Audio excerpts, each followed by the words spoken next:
5. Eminent domain. The doctrine of eminent domain is a basic but unexamined concept of civilization, an idea assumed without question by most people as a necessary evil. A simple definition is in order by way of introduction, and the second edition of the Merriam-Webster Dictionary provides a convenient one. Eminent domain. Law. That superior dominion of the sovereign power over all the property within the states which authorizes it to appropriate all or any part thereof to a necessary public use, reasonable compensation being made. The obligation to give compensation is considered by the best authorities as being incident to the rights of eminent domain and not an imposed limitation. The right of eminent domain is usually carefully distinguished from that of taxation and the police power. In Great Britain, the compulsory acquisition of land for public or semi-public purposes is governed by statute and is called compulsory purchase in England. In Scotland, the transaction is called a compulsory surrender. Some consider an analogous rights, wider than angary, to exist in international law for one nation to appropriate the territory or property of another as a necessary measure of self-protection. Eminent domain is thus an attribute of ultimate sovereignty, and therefore it is an attribute of divinity. According to the Bible, the earth is the Lord's, Psalm 24:1, and he therefore has total dominion over it. Because the earth is the Lord's, God requires the whole world to submit to his law and regards all things as subject to total control, confiscation, or regulation by his sovereign power and word. Exodus 9:29, 19:5, Deuteronomy 10:14, Psalm 50:12, 1 Corinthians 10:26 and 28. As God declared to Job, "Who hath prevented me that I should repay him? Whatsoever is under the whole heaven is mine." Job 41:11. The premise of the Bible is God's assertion of total sovereignty over all creation and all men. The Mosaic Law claimed total sovereignty for God and the jurisdiction of his law over all persons, Israelites and foreigner, within the boundaries of the nation. Deuteronomy 31:12. But those outside the law of the covenant were not thereby outside God's jurisdiction. The judgments of all the nations is repeatedly proclaimed precisely because God's sovereignty extends over all nations.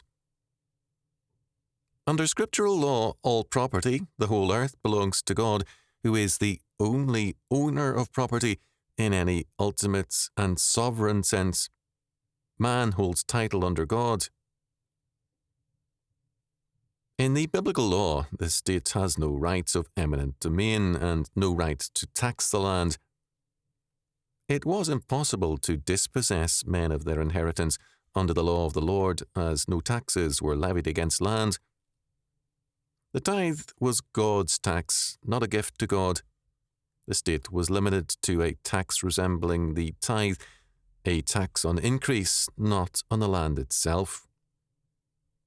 God, as sovereign, confiscated the lands when the Israelites became apostate, even as he dispossesses and destroys all peoples for their failure to acknowledge his dominion and sovereignty. The marks of a tyrant and a supplanter of God's kingship over a people was specified as oppressive taxation and the confiscation of lands by eminent domain. 1 Samuel 8.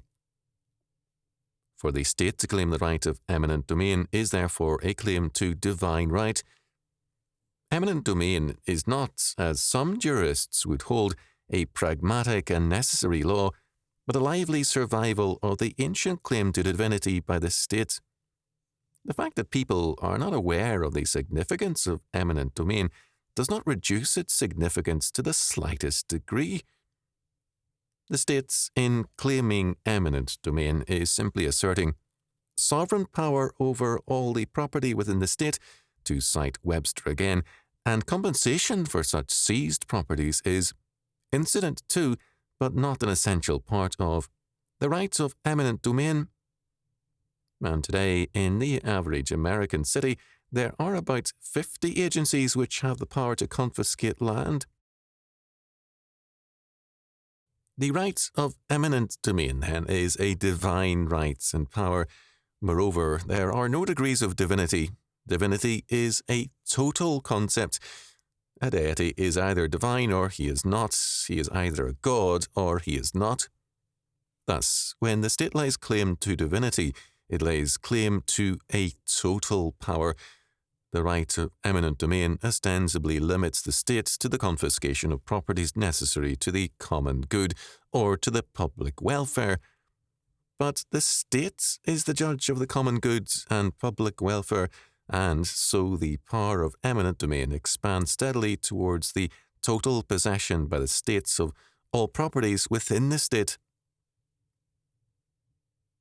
The state, being viewed as the higher or supreme power and the possessor of eminent domain, is seen as the natural guardian and agency of the public welfare. In terms of this presupposition, private ownership is seen as hostile to the common good, whereas state ownership advances the public welfare. With this philosophy, total confiscation is simply a question of time. The right of eminent domain, therefore, by associating a necessary common use or good with the state, makes the state into a benevolent God whose control and ownership are necessary to the welfare of man. It's impossible to understand the Bible apart from its assertion of God's sole eminent domain over every realm. The cleansing of the temple by Jesus, both at the beginning and end of his ministry, was an assertion of his eminent domain over the church. His condemnation of Jerusalem, Matthew 24:1 following, his declaration that the kingdom of God was taken from Israel and given to another, Matthew 21:43, his assertion of divine kingship before the Sanhedrin, Matthew 26:64, and his declaration of his kingship before Pilate, John 18:33-37, were all assertions of eminent domain over the state, whether Judea or Rome. His triumphant entry into Jerusalem was begun with an act of eminent domain and confiscation. Disciples were sent to a neighbouring village to get a colt. There was no promise of payment or return. They were merely to assert, "The Lord hath need of him," Luke 19:28-48. He blasted the fig tree, or Israel, later in the week, asserting his eminent domain over both nature and the state. The vineyard, or kingdom of God, was his to bestow, and man's life was his to bless or to destroy. Luke 22:9-16. Sovereignty and eminent domain are inescapable concepts. Denied to God, they will accrue to men. Today, Caesar is taking the sovereignty men will not give to God. Sovereignty is supremacy in rule and power, and eminent domain is an aspect of sovereignty. Sovereignty cannot be avoided. It will either be transcendental or it will be immanent. It will either be reserved to God or it will accrue to men. With the anarchist, sovereignty is reserved to the individual man. With the statist, it is reserved to the state. In either case, it's tyranny. Because the state has claimed sovereignty and therefore divinity, it has supplanted Christianity as the new yet ancient religion of man. Problems of states are now essentially religious problems, and the program of the state is social salvation and individual salvation as well by means of mental health plans. Forel has described a change in man's life. If one would define the crucial problem of the 16th century as the problem of religion and the crucial problem of the 18th century as the problem of truth, it could be said that the crucial problem of the 20th century is the problem of the state. The decisive question on which everything depended for the 16th century man was the decision between the contending religious forces. Later, the decisive question became the belief in the supremacy of reason and the truth which reason can supply over all other values and standards. It has been left to the 20th century to place the state and man's political decision in the centre of his existence. The conflicts of our age are not religious, if religion is to be interpreted as relating man directly to God, and they are not in the realm of truth or science. All these matters are now subordinated to the state. Right, orthodox, wise and true is the man who holds the accepted view of the state. Even though everything else about him may be questionable, he may have the wrong religion or no religion at all. He may be ignorant or untruthful. If he shares our view of the state, he's acceptable. Whether we realize it or not, the political problem has become the central problem of our life. No longer is our question, what is your God, or what is your truth? But it is now, what is your state? John Dewey openly made the state man's religion. State consciousness he saw as an achievement of the Greeks, which the United States had come to profit by. The state life is of more importance than the flourishing of any segment or class. Moreover, in such dim, blind, but effective way, the American people is conscious that its schools serve the best cause of religion in serving the cause of social unification, and that's under certain conditions.